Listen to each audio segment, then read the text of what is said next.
Olá, você que está acompanhando esse conteúdo, eu sou Cláudio Figueiredo, advogado, especialista em direito público, e agradeço, em primeiro lugar, você que veio aqui acompanhar, né? Que você veio pelo site, então veio aqui pelo próprio YouTube.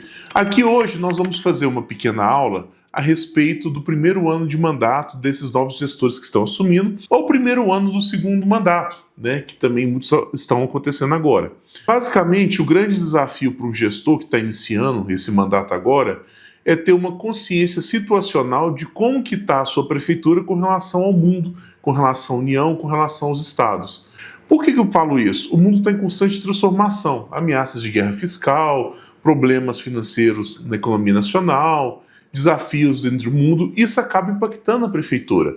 Então, um bom gestor, acima de tudo, ele precisa estar preparado para isso, para poder estar enfrentando esse desafio.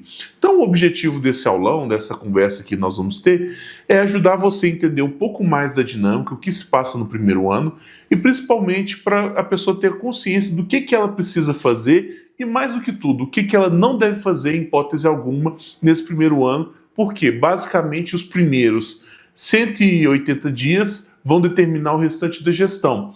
E esse primeiro ano de mandato, né, pegando o primeiro semestre e o segundo, vão determinar principalmente se vai ser uma gestão de sucesso ou uma gestão fracassada. 2025 está com um contexto socioeconômico muito complexo no mundo todo.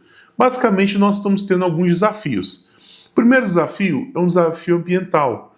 Cada vez mais nós teremos climas mais extremos, seja de seca, ou seja de grandes chuvas, que vai afetar toda a cadeia mundial, seja do ponto de vista de segurança mesmo, com inundações, com secas, seja do aspecto econômico, encarecendo a produção e principalmente trazendo desafios para as pessoas. A segunda situação que vem ocorrendo, que diferente das décadas passadas, onde havia uma situação de harmonia, de paz e sem grandes conflitos, hoje nós temos uma disputa muito grande entre Oriente e Ocidente, mais especificamente entre os Estados Unidos e a China, que estão fazendo uma disputa comercial que pode antever provavelmente uma guerra mundial, que chega às vias de fato. Eu acho, pessoalmente, que isso é uma situação que não vai ocorrer, mas que vai haver uma disputa muito forte sobre o aspecto econômico.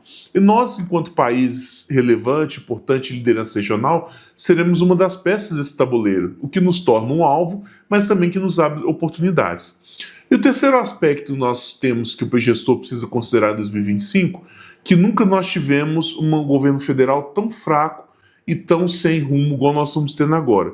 É culpa do presidente Lula? Não. É culpa do Bolsonaro que teve lá? Não. É o modelo que nós construímos de país. A nossa Constituição de 1989, ela foi pensada na época pelo Ulisses Guimarães, que coordenou o processo, para ter uma base de um Brasil parlamentarista, ou seja, você teria um presidente da República que faria representação do Brasil fora do país, estaria ali lidando com outras autoridades, mas quem seria verdadeiramente o chefe de governo seria o presidente do Congresso Nacional, e eles elegeriam, escolheriam seus ministros de Estado.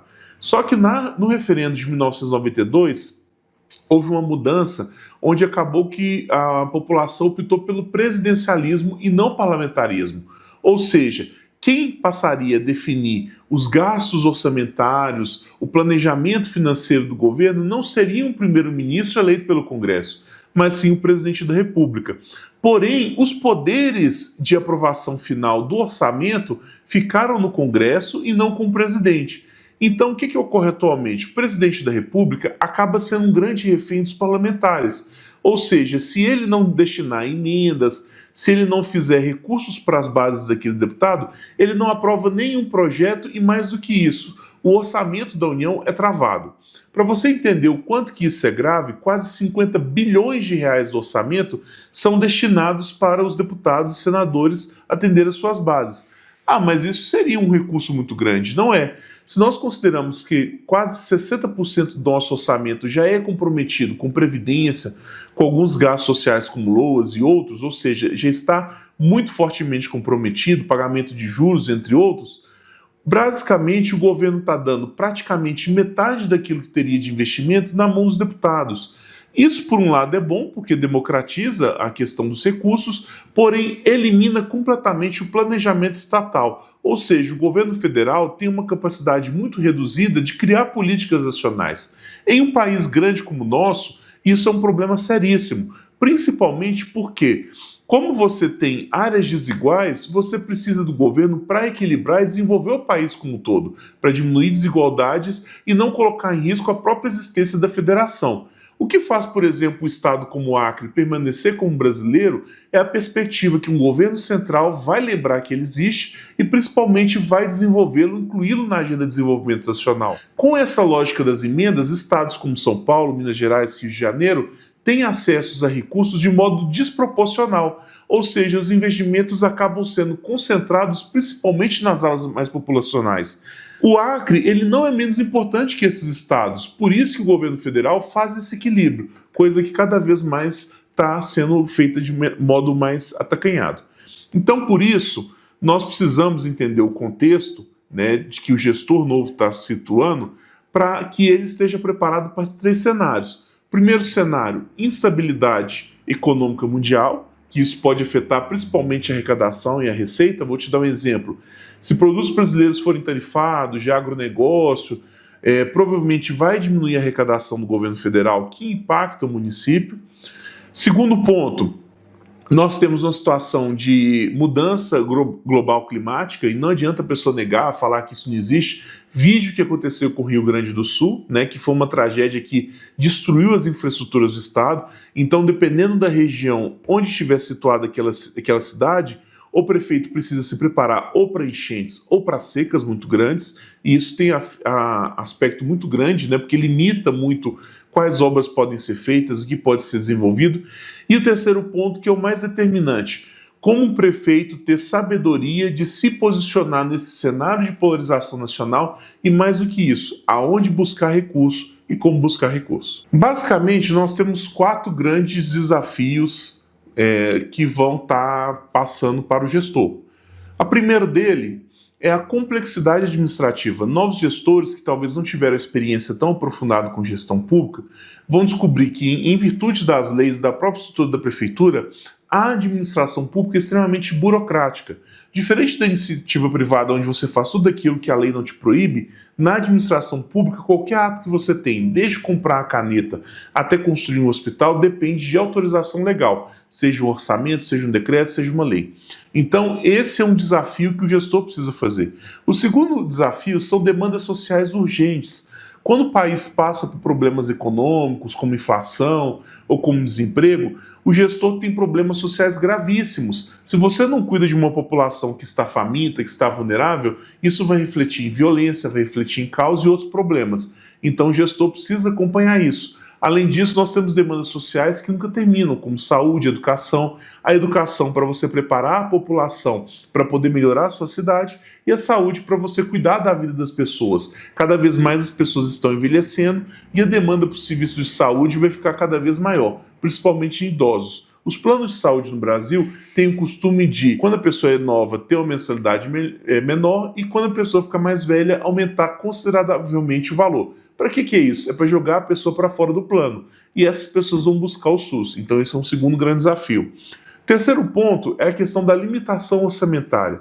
Nós temos uma lei de responsabilidade fiscal que limita o quanto que o prefeito pode gastar e, mais do que isso, a capacidade de endividamento da prefeitura. Um prefeito que endivida muito a prefeitura, além de responder sobre o aspecto civil, ou seja, ter que ressarcir a prefeitura por danos, por outras coisas, ele responde criminalmente pela má gestão que ele está fazendo.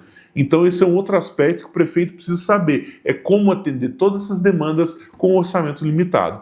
O quarto ponto é como lidar com os stakeholders. Quem são os stakeholders? São aqueles atores sociais relevantes que foram fundamentais para a eleição daquele prefeito. Muitos dizem que o compromisso pode ter se encerrado com a eleição, pelo contrário, ali mesmo que inicia, porque essas pessoas que conduziram o grupo até o poder tem que ser as primeiras a serem ouvidas se essa pessoa quiser buscar a reeleição ou quiser construir um projeto de grupo a longo prazo para poder fazer as mudanças profundas. Um gestor que simplesmente abandona a sua base social e deixa de atendê-lo, dificilmente ele vai conseguir governar com paz e, mais do que isso, ele dificilmente vai fazer reeleição de sucessor. Então, desde o primeiro momento, como que o prefeito consegue lidar com essas pessoas sem comprometer a máquina de gestão? Não é saída no cargo, é justamente você atendê-los de modo a fazer. Como nós vimos, qual que é a maneira melhor que um prefeito tem para poder enfrentar esses desafios? Basicamente, nós temos que fazer um planejamento estratégico e ter metas de atuação. O primeiro ponto que eu preciso é ter muito bem detalhado um plano de governo. O que eu quero fazer durante aqueles 4, 8 anos? Basicamente, isso é construído na campanha. Se a pessoa não teve tempo ou não teve condições materiais de fazê-lo, ele precisa fazer isso no primeiro ano de mandato. Ou seja, ele precisa saber, olha, estou sendo prefeito para quê? É para desenvolver a economia? É para melhorar a saúde? O que eu quero fazer, por exemplo, no meio ambiente? O que eu quero fazer, por exemplo, na infraestrutura? Você precisa ter muito bem definido aquilo que você quer fazer para não errar. Isso é ponto fundamental. Então, um bom gestor começa com um bom planejamento. Se ele já fez na campanha, ele atualiza com os dados que ele já vai ter acesso, e se ele não fez na campanha, ele faz com base naquilo que ele encontrou. Segundo ponto é que nas 300 propostas que você fez, não sei quantas teria sido feito, mas você precisa definir prioridades. O orçamento não dá para tudo. Vou dar um exemplo. Eu tenho um determinado recurso. Eu vou priorizar a saúde ou vou priorizar a educação? Eu vou priorizar qual tipo de obra entre as várias que eu preciso fazer? Então o gestor precisa ter claramente a ordem daquilo que ele quer atender. Olha, eu preciso atender saúde, educação, assistência, obras. Ah não, saúde e educação estão relativamente bens. Eu tenho demandas de infraestrutura muito grandes. Então, eu vou atender o quê? É drenagem? É pavimentação? Minha cidade ainda não tem? Está na terra? Então, ele precisa ter muito bem definido essas metas para que, quando ele for fazer a execução do orçamento, ele sempre olhe para elas e não saia desse planejamento central. O terceiro ponto é que o gestor ele precisa definir muito bem os KPIs. O que é KPI? KPIs são indicadores, né, de desempenho. E eu falo o seguinte, como que você avalia se a saúde está boa? É a quantidade de reclamações que tem na internet, nos grupos de WhatsApp? Não. É indicadores objetivos. Por mais que eu avalie, a crítica é importante, você ouvir a comunidade, eu preciso ter indicadores. Então, por exemplo, olha, qual que é o tempo de espera de uma consulta eletiva? Qual que é o tempo para uma cirurgia? Qual que é o tempo de um exame? Isso são indicadores palpáveis, concretos e que você consegue avaliar. Por quê? Você pega no início da sua gestão e coloca que a pessoa está gastando 1 ano para fazer uma cirurgia ortopédica, esse é um problema sério, esse é um problema grave. Então você tem que chamar o secretário e falar, olha, a meta para a saúde vai ser essa. Hoje a pessoa está gastando 1 ano para fazer uma cirurgia, eu quero que ela faça a cirurgia em 3 meses. Com isso, o secretário vai saber o que ele precisa fazer, quais que são as ações que ele precisa ser tomado. É contratar uma outra empresa, é buscar um hospital, é buscar um consórcio, não importa. Mas a meta bem definida ajuda você a saber quais ações precisam fazer. Com isso você faz na saúde, você faz na educação. Educação, para mim, não é só nota que vai dizer que o aluno está indo bem ou não. Esse aluno, ele tem problemas de violência em casa? Esse aluno tem problemas de agressão dentro da escola? Tem conflitos dentro da escola? A família está alfabetizada? Porque estudos da ONU falam que quando uma mãe tem formação escolar, o aluno tem desempenho muito melhor daquelas que não têm. Ou seja, se você quiser cuidar de um filho, cuide da mãe, garanta que ela tenha alimento, que ela tenha renda, que ela vai cuidar. Uma mulher normalmente dedica 60% a 70% a mais de tempo para o filho do que um pai. Então isso é uma coisa importante que a pessoa precisa observar. Então, basicamente, são esses 3 pontos no que toca o planejamento que vão ajudar um gestor a saber o que ele precisa fazer nesse primeiro ano. Outro ponto que aflige muitos prefeitos é a questão de como formar uma equipe, né, de governo que tenha sinergia e consiga atender. Olha, eu tenho que chamar aqueles que me ajudaram na campanha, eu preciso ter mais técnicos, preciso ter mais políticos. Qual que é a formação ideal para eu poder conseguir ter um time bom que vai conseguir me auxiliar? Em primeiro lugar que a gente precisa entender que nossa equipe ela tem que ser uma equipe plural. Não adianta eu enfiar só técnicos que eles não vão conseguir atender um jogo. Fazer gestão pública é lidar com Câmara, lidar com a sociedade. Então eu preciso mesclar técnicos com políticos, ou então políticos que consigam fazer bem o técnico, ou técnicos que consigam ter uma boa relação. Então, se você tem um secretário que é mais técnico, que é mais fechado, o ideal é você ter um adjunto que seja político, que consiga tramitar as coisas dentro da prefeitura. Então, sua equipe tem que ser, acima de tudo, plural, ter representatividade. Segundo ponto que é importante com relação a isso, essa diversidade. Não adianta você ter só esse perfil de um ou de outro. Você precisa também pegar pessoas com graus diferentes de formação, com espíritos diferentes, porque gestão ela é plural. Vai ter momentos que você vai conversar tecnicamente com outro órgão de governo, e aí você precisa de um bom procurador, você precisa de um bom técnico, né? Mas você vai precisar também de lidar com uma comunidade mais simples, alguém que fale a linguagem do povo. Então essa pluralidade precisa é importante. E por fim, você tem que ter comunicação e cooperação entre seu time. Colocar pessoas brigadas dentro do mesmo time é caminho para o sucesso e rachar a equipe. Eu já passei em gestões onde o secretário de planejamento não conversava com o de obras. Um acabava sabotando a ação do outro. E por similaridade, cada um buscou outros secretários para serem seus aliados, tentando derrubar o outro. Enquanto o prefeito não interveio e atuou nisso, a gestão não caminhou e ficou travada. Então, essa sinergia interna, essa colaboração e comunicação é importante. Então, além de você fazer comunicação para fora, você precisa fazer com que todos os atores do governo, secretários, assessores, saibam o que estão acontecendo, porque eles são agentes de defesa do governo. Então a comunicação interna garante que todo mundo saiba quais obras vão ser feitas, quais ações, para que na rua consiga fazer a defesa da gestão. Outra coisa que é importante nessa formação de equipes é você trabalhar com governança e compliance. O que é governança? Governança é a capacidade de você intervir nos processos, ter controle total de gestão. E a segunda é a questão de compliance. O que é compliance? É você garantir que a gestão sua está agindo dentro da norma, está atendendo a lei para evitar problemas. Então você precisa ter grupos de conselho, de avaliação. O ideal é que a pessoa que está executando não seja que fiscalize, para que você não tenha nenhuma surpresa no futuro a respeito de alguém te questionar sobre o aspecto ético ou legal. Então compliance, a governança é outro mecanismo importante. Ou seja, quem executa não fiscaliza.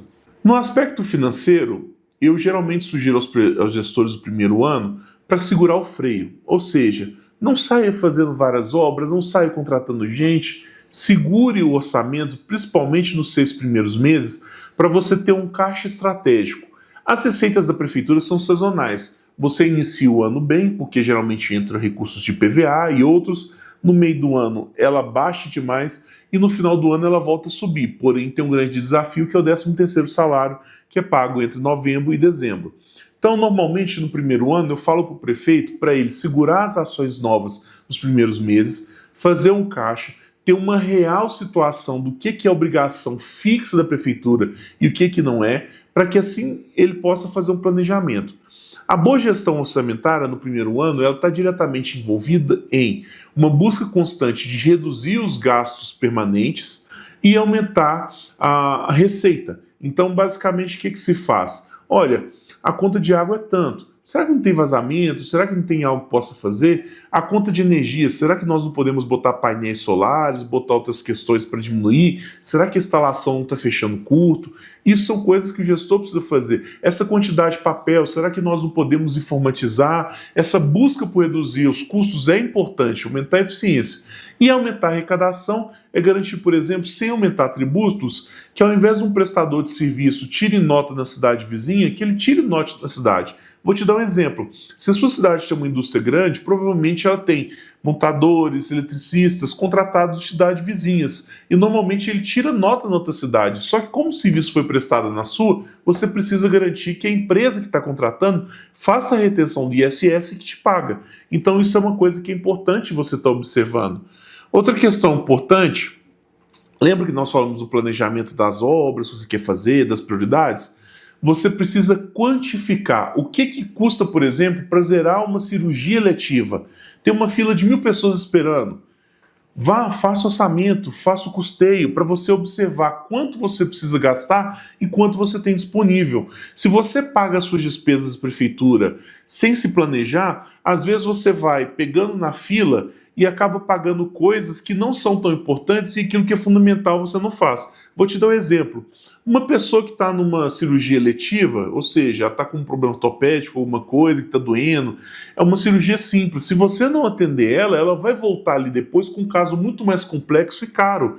Isso vale, por exemplo, para os tratamentos oncológicos. Se você não dá um rápido diagnóstico e encaminhar para o serviço especializado, essa pessoa vai debilitar muito, vai demandar mais serviço e o que é pior, a vida dessa pessoa está em risco e pode ser um problema seríssimo. Existem vários modos de você incrementar a sua receita sem aumentar impostos. Você tem PPPs, que são parceria público-privadas, onde você pega um determinado serviço público ou equipamento público e coloca para exploração da iniciativa privada.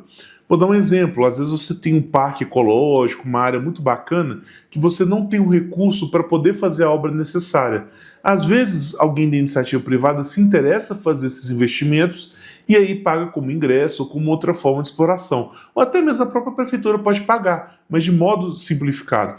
Vou te dar um outro exemplo. Às vezes você tem uma sede da prefeitura que já não comporta, que não pode fazer.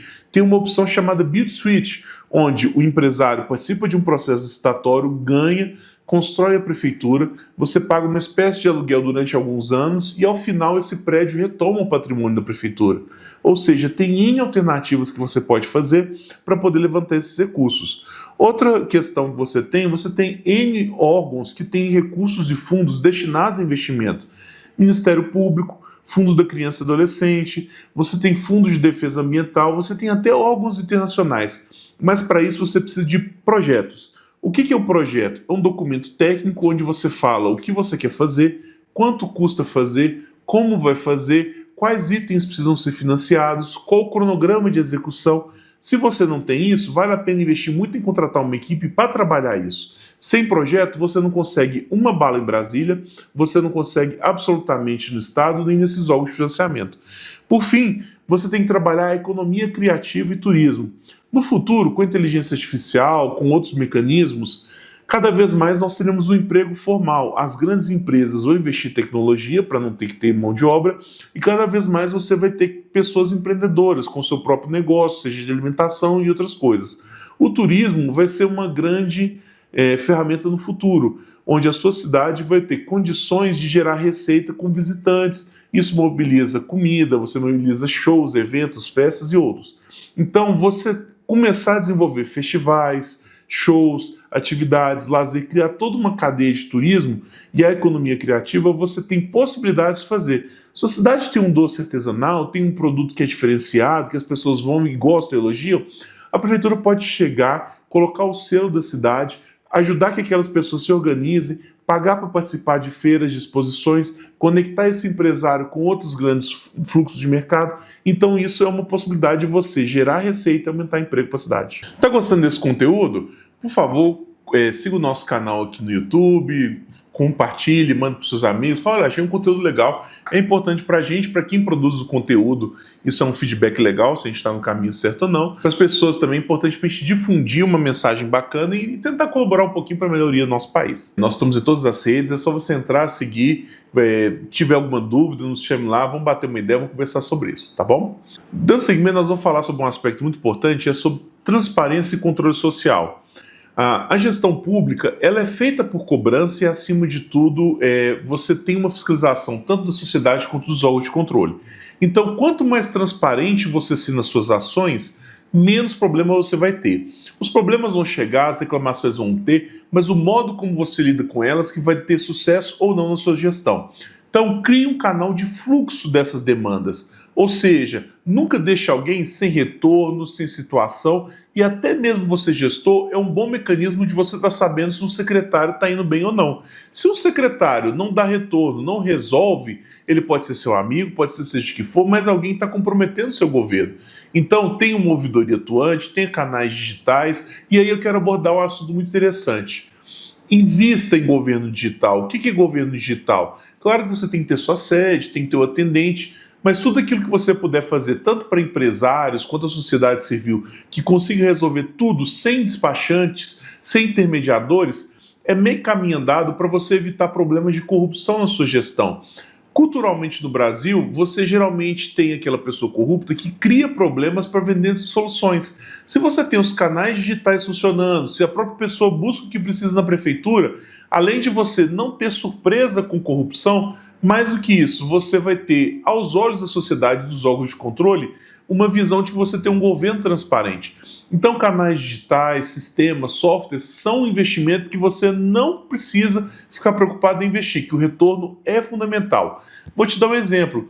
Eu geralmente falo com os prefeitos, com os outros prestadores, que eu opto, por exemplo, a sede do meu escritório pela facilidade de emissão de notas, certidões e outros. tem pessoas que perdem empresas porque ela ainda tem que ir até a prefeitura para resolver algum problema, para tirar uma certidão. Então, canais digitais são fundamentais se você quiser ter grandes empresas e, acima de tudo, ter a população satisfeita. Uma coisa importante que você também tem que ter em vista é você ter canais eficientes de comunicação com a sociedade. Comunicar é mais do que você disponibilizar uma informação. Comunicar é você entregar para a pessoa determinada informação que muitas das vezes é técnica, uma linguagem simples e popular.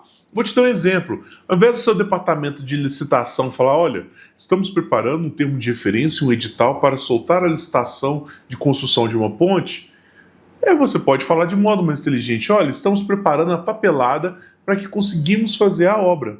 É uma linguagem simples, direta e que qualquer cidadão, do mais simples até o mais qualificado, vai entender. Então, quanto mais simples, direta e popular a linguagem, melhor a população vai compreender. Isso é fundamental principalmente naqueles processos mais complexos, como reforma de ruas, obras, outras demandas. Há sempre uma desconexão entre os departamentos da prefeitura, que são técnicos, e a sociedade.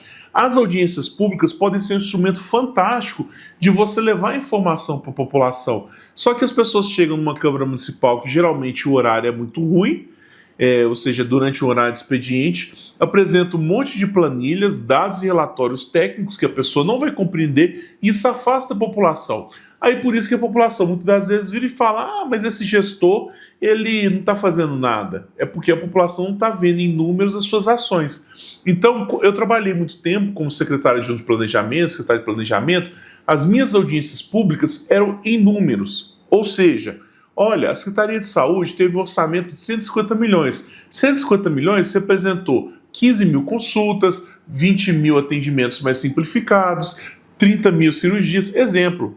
Ou seja, você consegue quantificar para as pessoas. E aí você consegue explicar, olha, para o ano que vem, nós vamos passar o orçamento de 150 para 160. Com esses 10 milhões de reais a mais, nós vamos construir uma unidade de saúde, nós vamos fazer tantas consultas. Ou seja, a nossa comunicação era mensurável, não era só um número, não era só um dado. E aí você pode passar alguns dados para a população. Olha, sabe por que nós não estamos melhorando a saúde? Porque não está vindo o recurso necessário do governo federal. Vou te dar um exemplo. Até hoje o SUS paga em torno de R$15 por uma consulta especialista. Nós gastamos, enquanto prefeitura, por exemplo, R$100. Então, da consulta de especialista, nós estamos bancando quase 85%. Ou seja, essa linguagem simples vai fazer com que a população entenda realmente as suas necessidades, as suas dificuldades e, acima de tudo, as suas limitações. Então, invista muito em uma comunicação simples, popular. Nós temos visto hoje vários prefeitos, né, nas redes sociais, o pessoal brinca que é prefeito TikTok, mas são pessoas que estão levando informações do dia a dia da gestão de modo simples, popular. Alguns não gostam, eu pessoalmente respeito e admiro, porque a maior dificuldade hoje é você tirar aquela pecha do político tradicional, aquele cara de terno e gravata, gravando os vídeos sérios, fazendo pronunciamento, e falar com a linguagem do povo, que este realmente precisa receber informação do modo mais claro. Agora, por fim, eu quero falar para você, gestor, para você que faz parte da equipe da gestão, de uma coisa que é fundamental, né? Como que você gostaria de ser lembrado no futuro? Será que depois que você sair do mandato, passado 10, 20 anos, será que seu nome vai ser lembrado? Será que as pessoas vão olhar para você como alguém que deixou um grande legado? Capinar uma rua, capinar um passeio, assaltar uma rua, fazer uma obra desse tipo, talvez vão lembrar você no primeiro, no segundo, terceiro ano, mas depois isso vai passar a ser algo relevante. Fazer uma unidade da saúde, talvez alguma coisa, talvez vão lembrar você. Mas os grandes prefeitos, os grandes gestores são aqueles que revolucionam, que fazem coisas diferentes. Cita a nível do governo federal. Getúlio Vargas foi o presidente da CLT. Fernando Henrique foi o presidente do Plano Real. Juscelino Kubitschek foi o presidente de Brasília. Grandes prefeitos, o JK é lembrado em Belo Horizonte por ter feito a Lagoa da Pampulha. Qual que é o grande legado que você vai deixar para a cidade? Legados são pessoas que deixam uma estrutura fortalecida, que fazem transformações que atingem toda a cidade e cuja passagem dele governo deixa um legado para todas as próximas gerações. Então, para você deixar um legado e ser alguém que lembre, você tem que ser alguém que fortaleceu a instituição, você tem que ser alguém que deixou planos de longo prazo, ou seja, olha, esse prefeito aqui foi o responsável, por exemplo, por ter feito o plano diretor que tem essas avenidas, ou seja, você deixa uma construção para o futuro, para daqui 10, 20 anos as pessoas lembrarem de você. Muita gente, talvez quem é do meio já conhece, eu ouvi falar no Jaime Lerner, que foi o prefeito de Curitiba. Curitiba hoje é um grande exemplo de planejamento urbano. Foi tudo na década de 70, quando o Jaime Lerner, junto com outros arquitetos, ele era prefeito, fez o plano diretor de Curitiba. Ou seja, ele já planejou para os próximos 50 anos as grandes avenidas onde os ônibus iriam passar, onde as pessoas iam morar. Isso é que deixa um legado. Então, eu sei que o feijão com arroz, né, a demanda diáriazinha, uma consulta, um exame, é importante por causa do retorno da população, mas você tem que ter um compromisso com o futuro de deixar um grande legado. Então, queria agradecer você que acompanhou até o final. Se você ainda não curtiu, por favor, curte, inscreva-se aqui no meu canal, acompanhe o nosso site, as nossas redes, que é importante pra gente essa divulgação desse conteúdo. Se você ainda tem uma dúvida, depois quiser fazer contato conosco, conversar, em nosso site tem um campo para as redes sociais, tem um formulário lá de contato. Faça contato, nos procure, vai ser um prazer interagir com vocês. A gente se vê na próxima aula.